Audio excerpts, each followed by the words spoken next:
내란의 그 세력과 옹호하는 세력이 우리 당의 정통 보수에 남아 있으면 안 된다 생각합니다. 내란에 동조하는 세력이 있다라고 이야기하는 순간 국민의힘이라는 정당을 갖다 바치는 꼴밖에 안 되지 않습니까?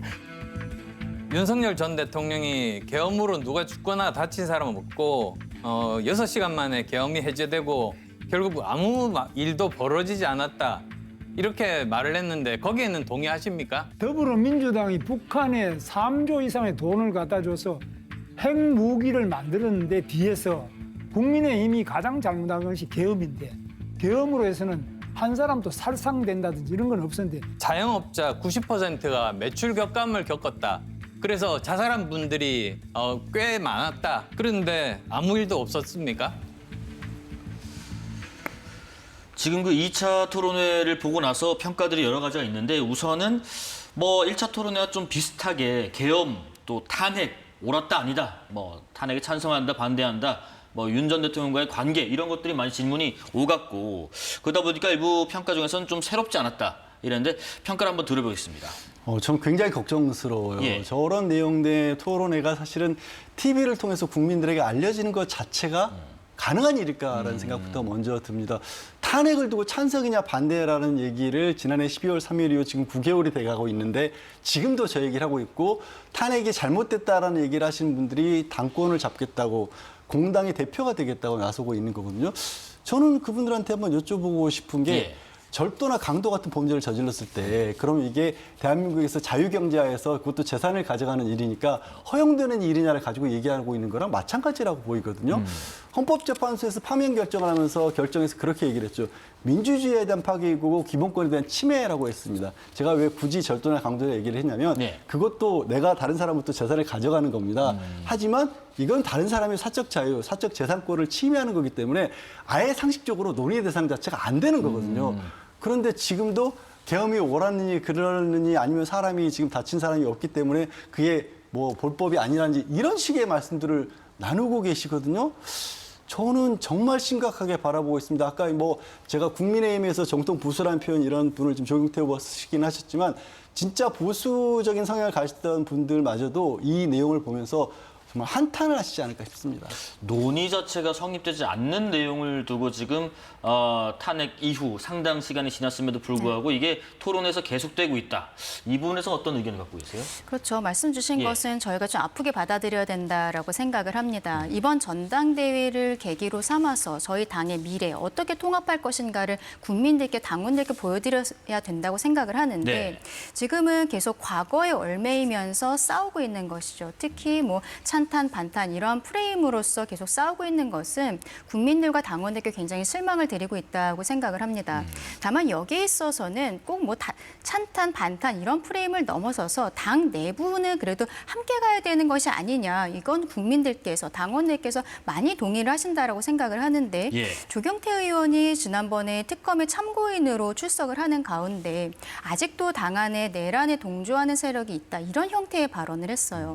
이게 저는 이러한 형태의 저희가 좀 좋지 않은 프레임, 과거에 얽매이는 프레임에 불을 붙인 것이 아닌가, 불 위에 기름을 부은 것이 아닌가라는 생각이 드는 부분들이 있거든요.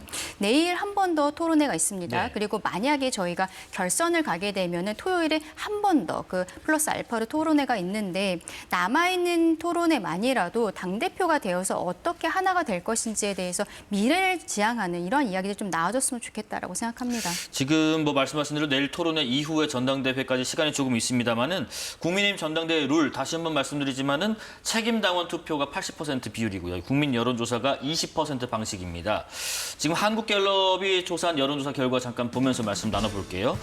지난 12일부터 14일에 조사에서 발표한 국민의힘 지지층과 무당층 지지율을 좀 보면은 국민의힘 대표 선호 후보로 김문수 후보가 31%로 1위, 그리고 안철수, 장동혁 후보가 14%로 같고 조경태 후보가 8%입니다. 지금 다른 여론조사 또 있습니다. 응답자를 국민의힘 지지층만으로 좁혀서 좀 조사를 해봤더니 역시 갤럽 조사입니다. 김문수 후보가 46%, 장동혁 후보가 뒤를 이으면서 21%. 어떻게 보면은 탄핵에 반대하는 후보들이 국민의힘 표심을 좀 얻고 있는데 본 경선이 말씀드린 대로 당원 투표 80, 일반 여론조사 20 이렇게 적용된 점을 고려하면 반탄파가 선전할 수밖에 없는 분위기인가? 먼저 여쭤볼게요. 강 대변인님 어떻게 네. 생각하세요? 아무래도 지금 여론조사가 이 지금 보여주신 여론조사 말고 다른 데서도 좀 비슷한 형태로 나오는 부분들이 있기 때문에 네. 지금으로서는 큰 변화가 있을 만한 계기는 없지 않을까 생각을 합니다. 금요일이 전당대회고 수요일, 목요일 이틀 동안 저희가 여론조사를 돌리게 되거든요. 근데 오늘이 월요일인데 지금까지의 상황은 오히려 당이 단결해야 된다. 왜냐하면 우리가 조금 아까도 이야기한 당사로 그 당원 명부를 가져가겠다고 압수수색 이런 것들이 들어오고 있어요. 네. 이러한 상황에서 당원들께서는 지금 여당에서 보여주고 있는 모습 그리고 대통령이 보여주고 있는 모습 이런 것들을 선명하게 맞서 싸우면서 하나가 되라라는 주문을 하실 가능성이 오히려 더 높아졌다라고 저는 생각을 하거든요. 그런데 지금 뭐 말하자면 한동훈 계로 나온 조경태 의원 같은 경우에는 계속 내부에 있어서의 좋은 말로는 정화를 해야 된다라는 이야기를 하는 것이지만 네. 함께하지 못할 만한 사람들이 있다는 형태로 이야기를 하고 있는 것은 앞으로도 저는 좀 마이너스가 될 수 있겠다 생각을 합니다.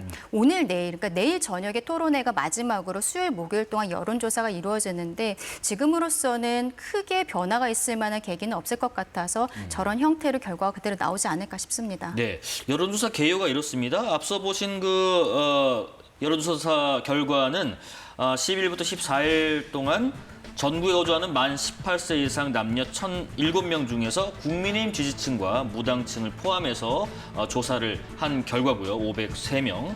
그리고 앞서 말씀드린 국민의힘 지지층만 조사한 결과는 같은 조사 방식으로 남녀 1,007명 중에서 국민의힘 지지층 223명에 대해서 조사를 했는데 양 변호사님, 지금 이 여론조사에 따른 향후의 결과 어떻게 예상하고 계세요? 지금 상황으로 봤을 때는 예. 뭐 김문수 후보나 아니면 장동혁 후보가 지금 당 대표를 맡을 가능성이 굉장히 커 보이긴 합니다. 네. 그래서 더 심각하게 걱정스럽습니다. 사실 이게 물론 이제 김문수 후보 같은 경우는 대선 후보였다라는 프리미엄도 있었기 때문에 저렇게 결과가 나올 텐데 네. 국민의힘의 지금 이런 모습을 보고도 국민의힘과 관련해서 지지를 하고 거기에 어떻게 보면 당원대로서 전당대회에 참가하는 분들이 과연 어떤 분들일까를 생각을 해보면 아까도 얘기했다시피 탄핵에 대해서 반대하고 있는 분들이 훨씬 더 많은 것처럼 숫자상으로 나와요. 근데 진짜로 탄핵에 대해서 반대하는 사람들이 국민의힘 전체 지지층이라고 봐야 될까? 내지는 보수 전체 지지층이라고 봐야 될까? 이 부분에 저는 굉장히 의아하게 여겨집니다. 네. 왜 이런 말씀을 드리냐면 지금 현재 뭐 김문수 지금 후보도 부정선거에 대해서 직접적으로 아직도 포기하지 않고 있고요. 그리고 이 전에 뭐든 극단적인 어떤 주장을 했던 많은 분들이 저 안에 같이 들어있고 또 조금 전에도 저희가 잠깐 다루긴 했지만 특정 종교 집단도 들어있는 걸로 보이는 그런 상황이지 않습니까? 그런 상황에서 탄핵 반대가 압도적인 우세라고 본다라면 국민의힘에서 누가 당권을 잡더라도 여전히 그런 분들이 목소리를 낼 수밖에 없거든요. 아까 이제 대변인께서 미래로 나갔으면 좋겠다라고 하셨는데 미래로 나가기 위해서 필요한 건 과거에 대한 정리가 반드시 필요합니다. 국민의 의원들 40명 넘는 사람들이 체포를 반대하겠다고 겨울에 경찰들 막았었던 그 기억들은 많은 국민들이 가지고 있어요. 그런데 그 숫자를 그렇게 반대했던 사람들이 오히려 더 강한 지지를 보는 것처럼 보이는 상황에서 국민의힘의 당대표를 저런 분들이 맡게 됐었을 경우에 그러면 그 국민의힘이 여전히 앞으로 보수 전체를 대변한다고 볼 것이냐, 다수를 대변한다고 볼 것이냐, 아니면 뭐 부정선거라든가 아주 극단적인 주장하는 사람들이 사실은 당을 좌지우지하는 결과가 될 것이냐. 후자가 됐었을 경우에 국민의힘의 미래가 국민 전체 입장에서 봤었을 때 얼마만큼이나 호응을 받는 혹은 제1야당으로서 저는 반드시 야당의 역할이 중요하다고 믿거든요. 네네. 어떻게 보면 국정을 함께 할 수 있는 야당으로서 앞으로 국민의힘이 설 수 있을 것이냐. 굉장히 걱정스러운 상황이라고 봅니다. 향후 결과에 따른 이제 국민의힘 야당의 어떤 그런 가치 측면에서도 좀 말씀을 좀 해주셨는데 정당 지지도도 말씀 나온 김에 한번 보겠습니다. 그러면 자, 이번에는 여론조사 기관 리얼미터가 에너지경제신문 의뢰로 지난 13일부터 14일까지 전국 18세 이상 유권자 1,001명을 대상으로 실시한 정당 지지도 조사 결과입니다. 지금 보시면 민주당 지지율이 39.9%로 지지세가 주춤한 반면에 국민의힘은 36.7%로 지지세가 좀 회복성 경향을 좀 띠고 있는데 격차가 지금 오차 범위 안으로 들어와 있다. 요인은 어떻게 보시는지? 일단은 저희 국민의힘에서 잘했다라고 말씀드리기는 조금 어려울 것 같습니다. 네. 저희가 전당대회 과정에서 여전히 당에 굉장히 어려운 상황인 것은 사실이거든요. 그런데 이번에 이 지금 말씀 주신 여론조사는 대통령에 대한 지지율도 좀 많이 떨어진 부분들이 있었어요. 이런 것들을 보면은 최근에 대통령과 민주당이 보여주고 있는 모습들, 조국 윤미향 사면 그리고 민주당이 정청래 당대표가 되면서 더 폭주하는 모습들을 보이고 있거든요. 그러면서 코스피 5천 시대를 만들겠다라고 했었던 대통령의 공약도 지금 3천 초반대의 박스권에 갇혀 있는 모양새입니다. 허니문 기간은 이제 완전히 끝났다라고 봐야 될 것으로 보이고 민주당과 대통령이 보여주고 있는 모습들이 너무 일방적인 것 아니냐라는 국민들, 중도층에서의 생각들이 국민의힘 너희가 지금 잘하고 있지는 않지만 다시 정신 차리고 여당을 조금 견제하는 건강한 야당으로 거듭나라라는 것으로 저에게 조금 힘을 실어주시고 계신 것이 아닌가 생각합니다. 지금 뭐 말씀하신 것처럼 조국, 윤미향, 정청래 이런 이름들을 좀 거론하셨고 또 헌입문 기간도 끝났다. 이런 냉정한 평가들이 있는데 지지세가 다소 주춤한 이 요인 어디에 있다고 보시는지요? 뭐 허니문 기간이 끝났다기보다 대한민국에서 허니문 기간이라는 게 있었는지부터가 저는 좀 의아하긴 합니다만 네. 어쨌든 말씀하셨던 부분들 굉장히 정치적으로 큰 부담감을 가지고 있던 부분들을 오히려 이제 대통령실에서는 대통령께서 특히 어떤 정치적 결단을 내렸던 부분이었던 거고 그 부분에 관해서는 국민들이 아직도 생각을 달리하는 분들이 많이 계신 것도 사실이기 때문에 네. 이런 부분들은 이제 극복해 나가야 될 부분이라고 보고요. 또 이제 주식 양도세 같이 좀 민감한 문제였죠. 민생과 관련된 부분에서 직접적으로 좀 손해를 본 부분들이 있었기 때문에 지지율이 저렇게 사실은 주춤한다기보다 폭락을 했다라고 볼 수 있는 적어도 여론조사를 봤었을 때는 저건 앞으로 이제 신임 당대표가 꾸려진 정청래 대표가 어떤 식으로 지금 당을 움직여갈 것이냐 그리고 국정기획위에서 지난 광복절 무렵에 이제 새롭게 국정기획을 어떻게 해야 할지를 이제야 폈습니다.